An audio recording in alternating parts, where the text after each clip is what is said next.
the board examinations and how to make sure that the section A goes well. So in today's session, we are going to start with our section B part. Okay, so now, see, it's always so important for us to make it so important.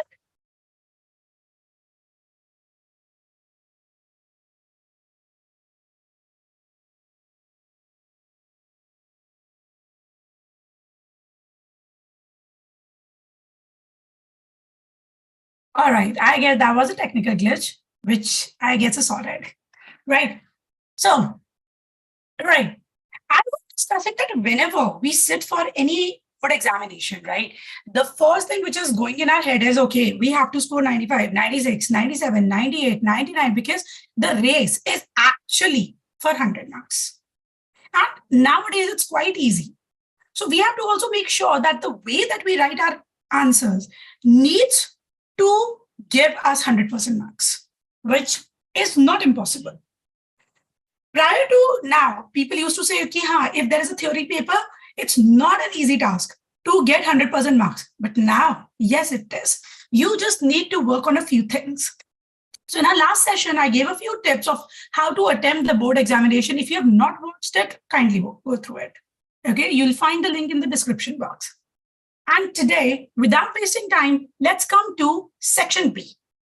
Okay, now in this section, I have taken different sample papers. Okay, and I'm taking two different section Bs, where we will be doing one for our understanding, like how we have to attempt the answers. And the second one will be available as a PDF for you also, so that you at your home can try for certain questions. Okay, and feel free to give the answers over here. Okay, we will be checking. So let's get started. As you're aware, this is a continuation. So as you're aware that in section B, we have total 7 questions. And each question contains 2 marks. There may be an internal choice, but you have to remember that each question is compulsory. Another point, when it's 2-mark question, how do we know that how much we need to write? So we have to make sure that either we can use those many lines of which the marks are composed of in any question, or maximum I can extend to twice of it. So for instance, it's a 2-mark question, so I can take 2 to 4 lines. That's it. So let's see, in our very first question, how to work for it. For example, the question says, what is meant by molality of the solution? Now, we can look at the question. We know it's a question of solutions chapter, from where you can expect majorly the questions from colligative properties and Raoult's law, and ideal and non-ideal solutions. But yes, there is also probability that from concentration terms, Henry's law, okay, there can be questions, but normally the major portions are colligative properties and Raoult's law. Now, molality. In this question, how are we supposed to write the answer? We would be describing. Molality is defined as the number of moles or the amount or moles of solute dissolved per 1,000 grams of solvent. So we will be writing a proper answer. Molality is defined as the number of moles of solute dissolved per 1,000 grams or per kg of solvent. Now make sure that once you write this definition, since it's a 2-marker question, one marks are for your proper definition, and 1 mark is for your mathematical expression. Okay. So then from the next line, make sure that whenever you're writing an answer, it has to be presentable. So when you wrote your definition, then go to the next line and then write mathematically.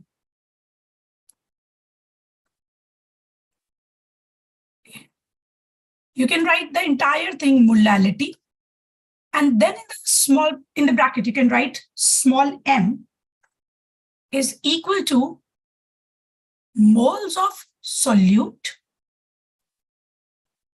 divided by, my bad, mass of solvent in grams into 1000. And just a tip, normally if that's important, okay, but here there was already a formula, so you do not have to underline any important line or any important keyword in the question. But to make sure that the examiner just looks at your answer and gives you marks, if you want that sort of thing, so it's best that whatever is the formula that you're using, okay, includes it in a box. And you do not have to carry pencils, you do not have to do it with scale, you do not have to beautify it, because ideally you'll not be having that much time, okay, unless you have a very fast speed. So use your pen itself, okay, but then clear it inside a box. Okay, so that way it will look very clean, and for sure, the examiner will not even read the definition. By looking at the formula, they will tick it, give you complete 2 marks, for sure. This is how we give the answer for this 2-mark question. I hope this is clear. And then we'll work on the next question. And the questions that we are doing are important questions which have been already asked in the past year examinations. Okay. So now, the next question is any transition series which contains only 10 elements. So, can you think of any transition series which contains only 10 elements? And why? So, any transition series, they are saying that it only contains 10 elements. Then why does it do so? So, we know that transition series are those series in which the electrons, the outermost electron, occupies the d subshell. Okay. Since the d subshell can contain maximum 10 electrons, thus any transition series only has 10 elements with a different atomic number. Right? So what all do we need to mention here? We have to mention few things. What are those few things? We have to talk about what do you mean by a transition series? Okay. Why only 10 elements are there? So first of all, let's talk about the transition series. Okay. So the transition series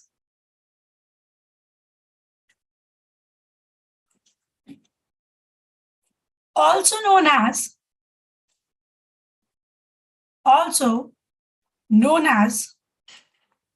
D block series, also known as D block series, are the ones in which the outermost electron occupies d subshell. Then we'll also mention, since d subshell contains 5 orbitals and each orbital can occupy maximum of 2 electrons. Thus, we can fill maximum 10 electrons with new atomic number. Hence, only 10 different elements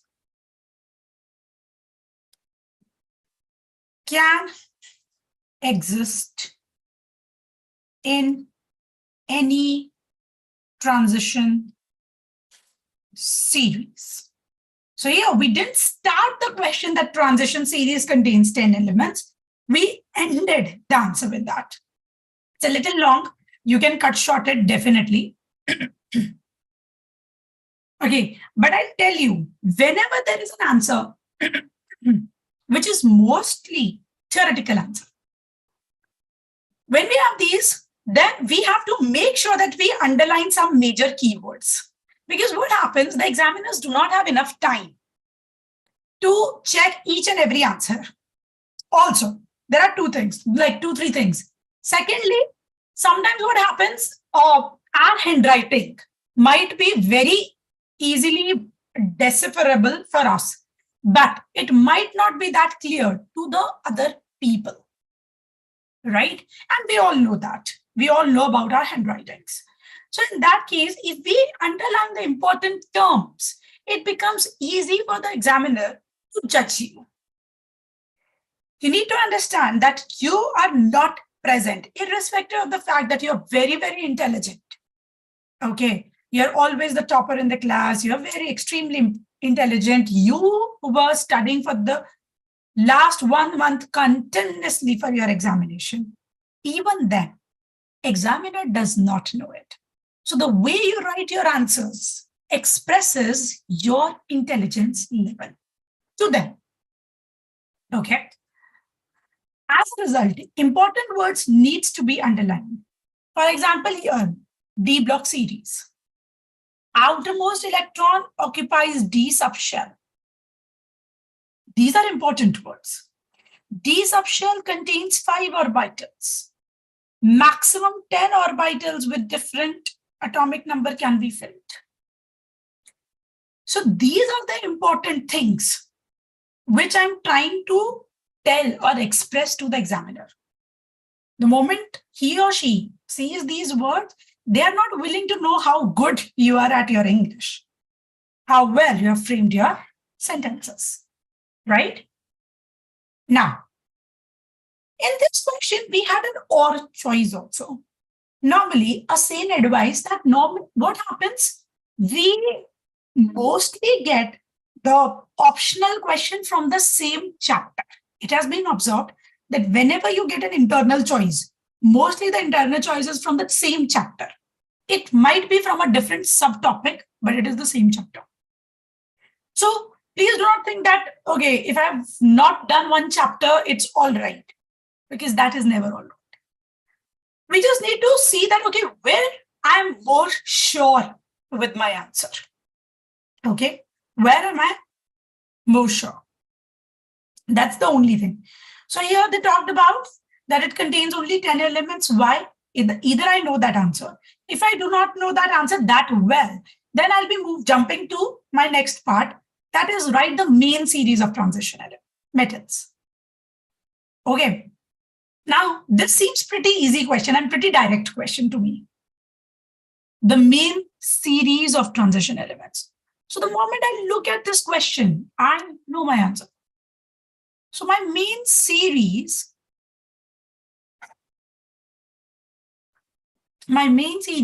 are basically, right, the 3D series. So that is why all your teachers and everyone had been pushing you to make sure that you remember the elements lying from atomic number 21, that is scandium, to zinc, that which is atomic number 30. Okay, I'll give you a small tip also here. So scandium, titanium, vanadium, chromium,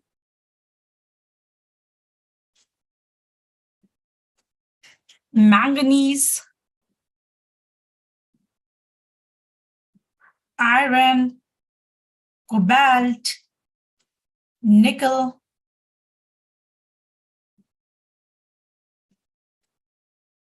copper, and zinc. Right. So when we had to express our main series, so main series of the transition elements is the 3D series. This is what we are going to write, and you have to write down all the elements in the same sequence for that series. You have to write all the elements in the same sequence. A protein pair. See, normally for this question, you are not supposed to write the electronic configurations at all, but just to show you something, because this series are coming just after argon, right? Just like after 18th, then you fill the 2 electrons in the S block. So you know that after argon, you have 4s, and then you fill 3d. So just configuration wise, the first number of the atomic number goes to 4s. Second number goes to 3d. Second number is 1. This is the configuration. As easy as clean. Same way for titanium, the first number should go for 4s. Second number should go for 3d. Same way for vanadium. I think the configuration just becomes easy after knowing this. Yeah. But of course, you know, are very known exceptions. Chromium and copper. So expected is 4s2, 3d4, but instead we are getting 4s1, 3d5, just because of the fact that they are exceptional. Okay, and you know the exceptions reason because of fully filled and half filled orbitals. And we know that fully filled and half filled orbitals lead to extra stability. Rest all will follow the same order and account zinc, because this was 9. After 9, technically there should be 10. So yeah, this is how it works. 4s2, 3d. So like it's 28, 29, 210 technically. Okay. So that is how we write the electronic configuration, and this is our main series. So if you remember your series well, in that case, I would suggest you to attempt that question, because if you know your series, you can get full marks. In theory, still there is a chance that they can cut some marks of yours, like 0.5, 0.25, even if you have given a wonderful answer. But in this way, no one can cut your marks if you are going to write the series, the entire series. Make sense? All right. Then in that case, let's move to the next question. What are alcohols? Suppose we see a question like that. Again, you can see the choice question is again coming from the same chapter. The previous chapter was D and F block, and this chapter is your alcohols, phenols, and ethers. So the question is, what are alcohols? Second question says, what do you mean by primary alcohols? Oh, I tell you, they have not helped us in any way, because both the questions are similar, ain't it? But then how would we write an answer that what are alcohols? Okay. So in this answer, how are we supposed to write our answer? So alcohols are those organic, this is an important word, organic chemical substances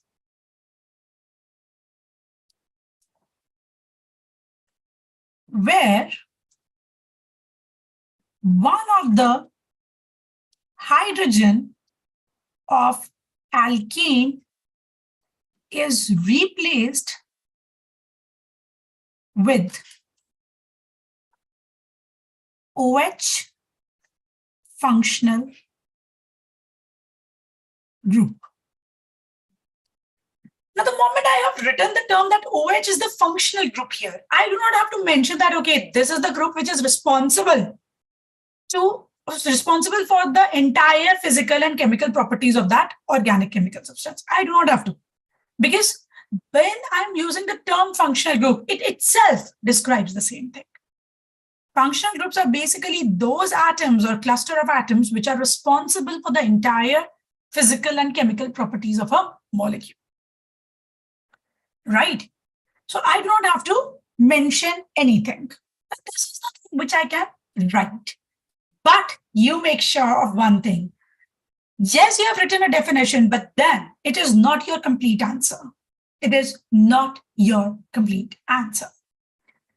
This is incomplete without an example. So you have to mention an example. For example, CH3, CH2OH. You can give this example, or you can write any other random example. I am not saying that you have to write tougher examples. Please don't write any tough examples, but make sure that you write the examples. And while you're mentioning the examples, please write their IUPAC names as well. Like in this, it is ethanol, propanol. Okay. Now, looking at the examples, it's wise. Technically, this answer is complete, but it is wise if I will also add the general formula of alcohols. Okay, it's good. It is wise to use it. Even if you'll not mention, it's not that they're going to chop off your marks. Normally, they won't. But it is wise to use the general formula. So you can add on a point that alcohols have a general formula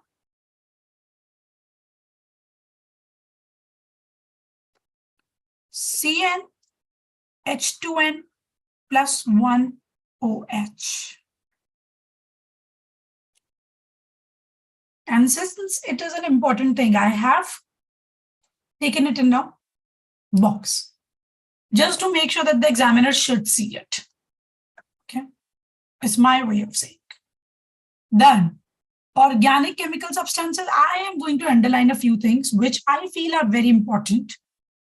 Okay. OH functional group is important, general formula is important, and definitely my examples are important. You have to make sure that wherever you are writing the definition, you are writing it.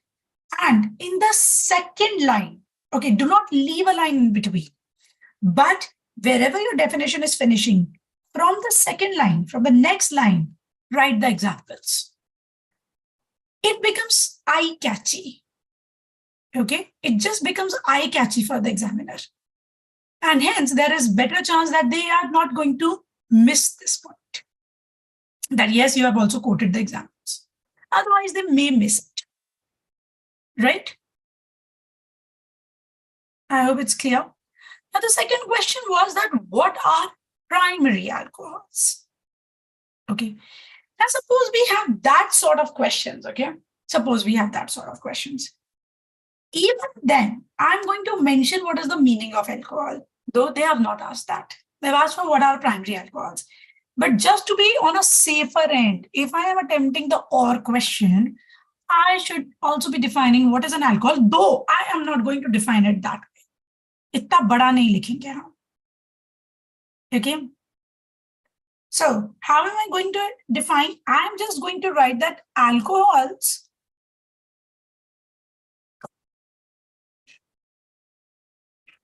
are those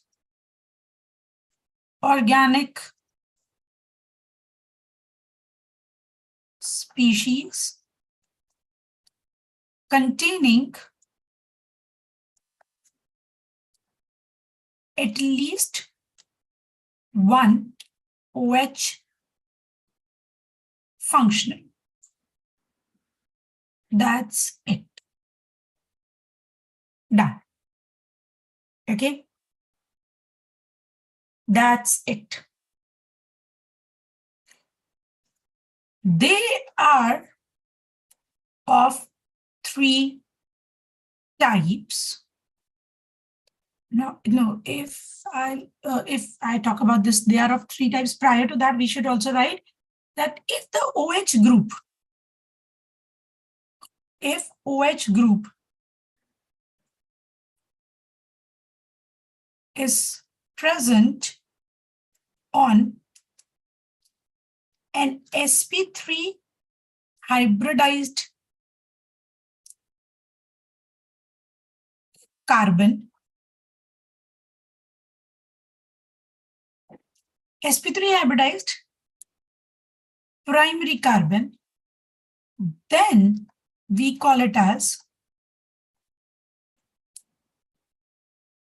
primary alcohol.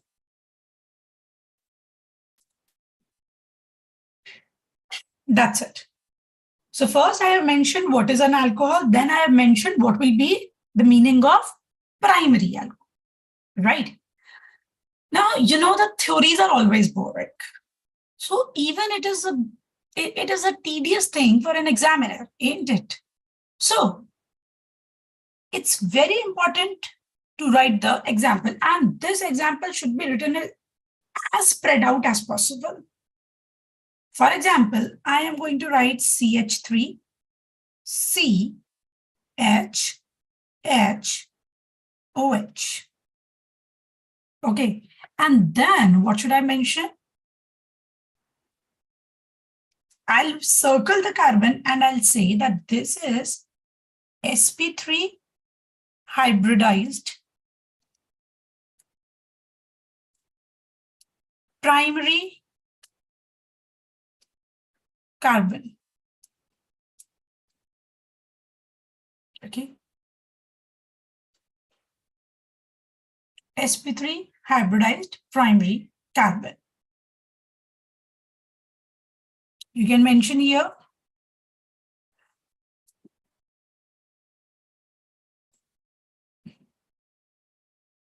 as this carbon is attached to only one more alkyl group. That's it.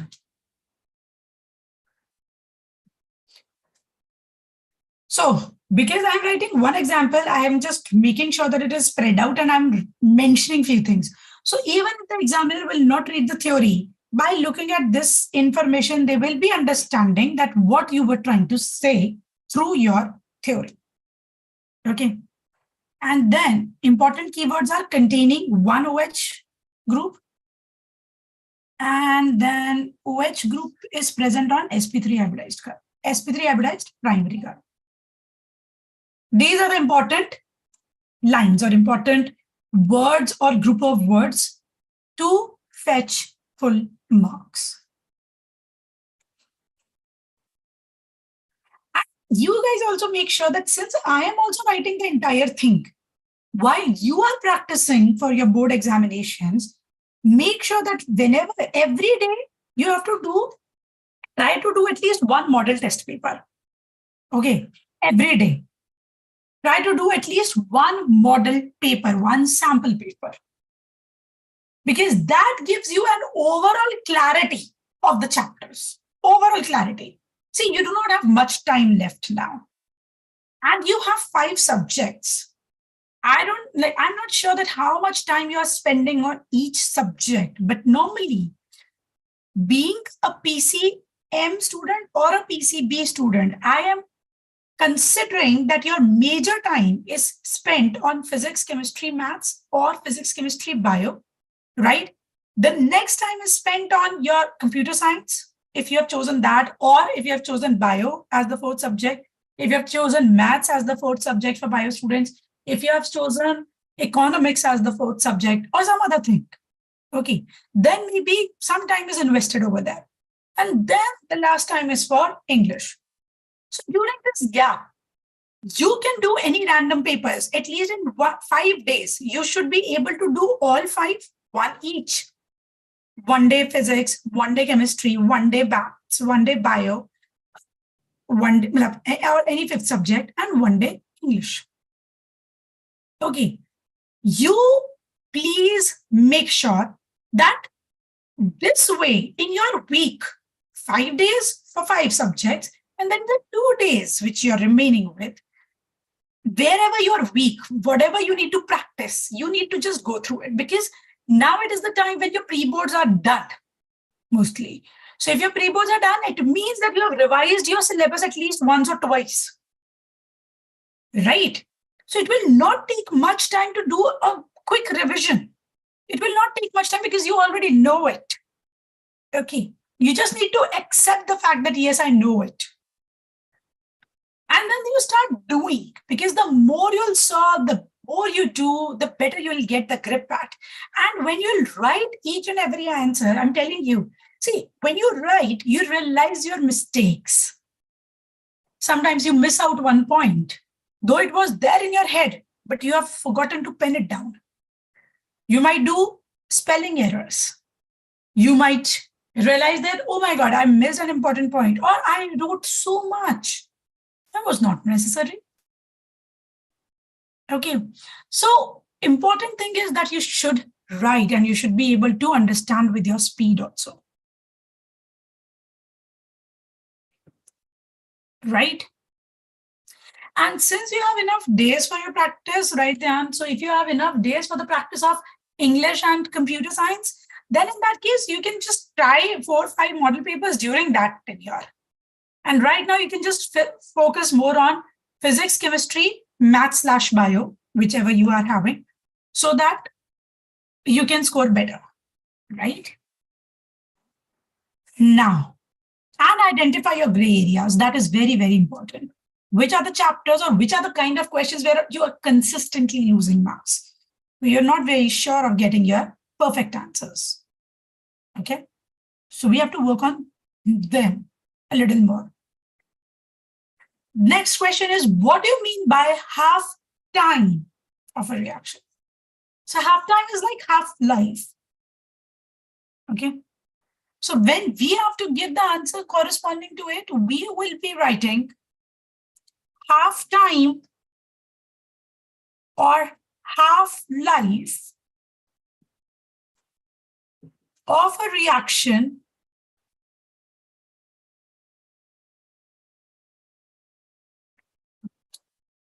represents the time in which concentration of a substance becomes exactly half of its original value.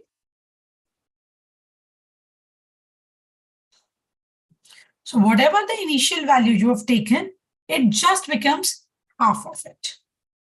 Okay. So that is the half-life of a reaction. Now it is a 2-marker question. Technically, this answer seems short to me, though it is enough. This is what they have asked for, actually.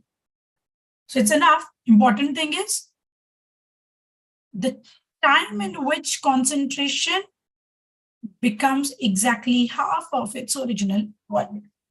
These are the important keywords. Okay, so this is enough, actually. But I will expand it a little. So what will I do? I will go with an example. Now, again, as I said, wherever your definition is ending, go to the next line, please. For example, for first order reaction. Acha, wherever you are mentioning half-life, please mention it as T half in bracket. Mention that the representation of half-life is T half. You do not have to write it, just if you mention it will be clear and it will specific. So for first order reaction, T half is equal to 0.693 by K. So this is just a way of denoting, or this is just a way of letting an examiner know that yes, I know the concept of half-life. Okay. And how to calculate it also. I know the informations. Okay. So this is important. Right? Then we have another question. 23. Give one example of each of the following reactions. Now it's a 2-marker question. There are already 2 points. No need of description. No need of description. Just give an example of a complete reaction. Of a complete reaction. Don't worry, Abba will provide a link also.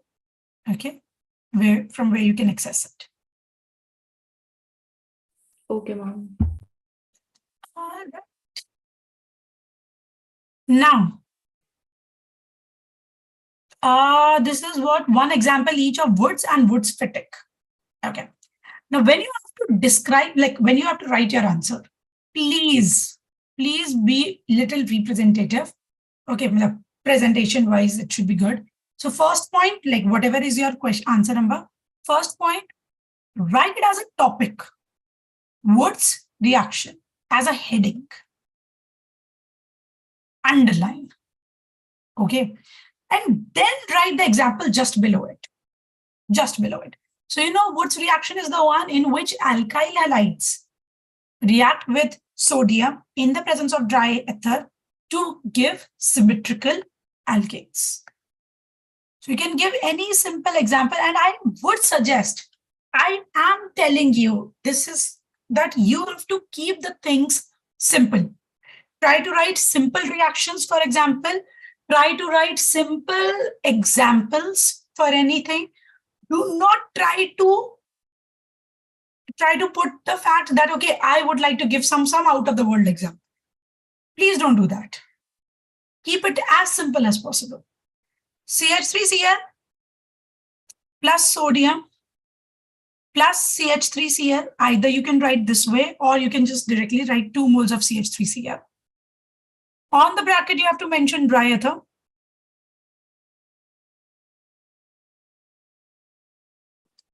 And then give the product. CH3 plus NaCl. If you'll write it here, 2 moles. So here it would be 2 moles of NaCl. This is one. Leave one line after this. Okay. Then, please, the next subheading would be Woods fatigue reaction. So, you know, in this Woods fatigue, one is an alkyl halide and the other one is aryl halide. So you can take CH3Cl again, 2 moles of sodium, Cl with C6H5, again in the presence of dry ether.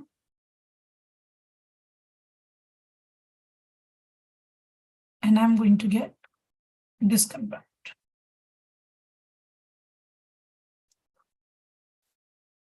And my work is done. My work is done. This is how I'm going to represent the entire way. Okay. These are the kind of questions where if you know your right reaction, no one can cut even half marks. Okay. If you know your right reactions, this is the best part about organic. It's just like mathematics. If you give the answer correctly, if you write the reaction correct, full marks. Anything wrong, 0. It's like extreme. Either extreme good or extreme bad. But in theory questions, you're always in between. There's no perfect answer. The same way, I'll come to 24th question. Express the rate of the following reaction. So we have to express the rate of the reaction. Okay. So I can write it in 2 ways, right? So like the rate expressions, I can write, okay. I can write it in the differential forms, or I can write it in the form of concentrations. So I would suggest that write it in both the ways. Okay, in case of confusion. If you're confused that whether I should be writing rate is equal to K into HI whole square, because it is what? Rate constant into the concentration of the reactant times the stoichiometric coefficient. But that is only possible for simple reactions, the reactions which occur in only in one step. So if I am very sure about this, then I'll write in this form. Otherwise, I can write it in this form. Minus 1 by 2 dHI by dt is equal to dH2. So rate of decomposition of HI is equal to rate of formation of hydrogen is also equal to the rate of formation of I2.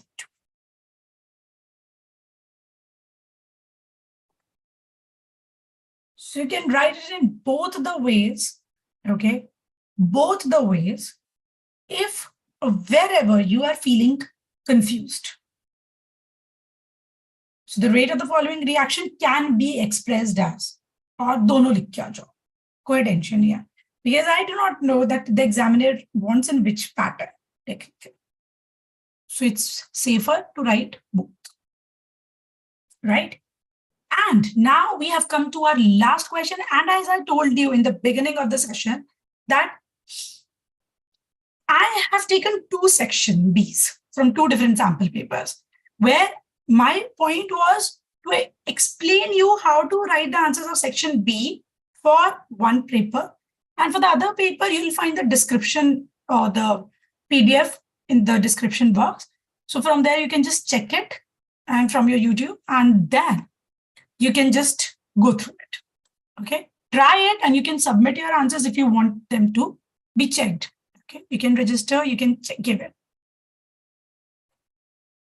Now, another thing is, what happens when iodoform is heated with silver powder? Write the chemical equation. What happens when iodoform is heated with silver powder? Okay, that is one part. Second part is, out of ethyl bromide and ethyl chloride, which has higher boiling point and why? Okay, so now I realize these both questions are from haloalkanes and haloarenes chapter, right? So if I have to give the answer, the first answer, what happens when iodoform is heated with silver powder? Write the chemical equation. Since it's a 2-mark question and they already want the chemical equation, so there is no requirement to write some theory also. There's no requirement as such. Okay, so you can simply write iodoform is CHI3. Okay, when it's treated with silver powder, there is another molecule of CHI3 which I can take. Now, just for your information, that silver and group 1 elements have a very high affinity towards halogens. Now, iodine is a halogen. So what will the silver try to do? It will try to form AgI with these iodines also and AgI with these iodines also. Okay. Now, why have I taken two molecules? Because I know that if I remove all the iodines, then this carbon would be highly unstable. Because a carbon wants to make 4 bonds. You have already taken 3 of its iodines. That means you have already removed 3 bonds. It becomes highly unstable. So what happens? When you have removed all the iodines, so this CH and this CH will come together. So CH, another CH. So each carbon is having 1 bond. It needs 3 more. Hence, a triple bond. This is your acetylene or ethine. And what is formed? AgI. How many moles? 6 moles. So if I balance it, this is the chemical equation. So if you were supposed to write any information in this, then you would be writing that when iodoform is heated with silver powder, it produces ethane gas. Okay, or acetylene gas. So you can write that also. Okay. And you know that AgI is a precipitate which is yellow color.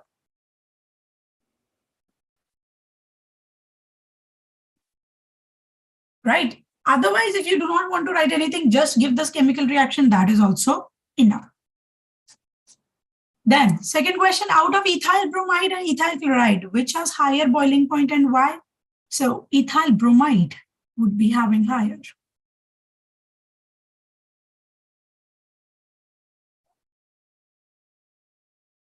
So, half marks is for that who is having higher? Okay, and half marks is for Y part. So this is due to higher molecular mass of C2H5Br or ethyl bromide. So this is due to higher molecular mass of this molecule. So boiling point, if you know, is directly proportional to molecular mass. As the molecular mass increases, boiling point increases. And that's it. Keep it short, keep it simple, keep it direct. Okay, wherever you feel that, okay, you're not very certain of the answers, there you might extend a few things, but then otherwise keep it simple and short. Right? Any doubts?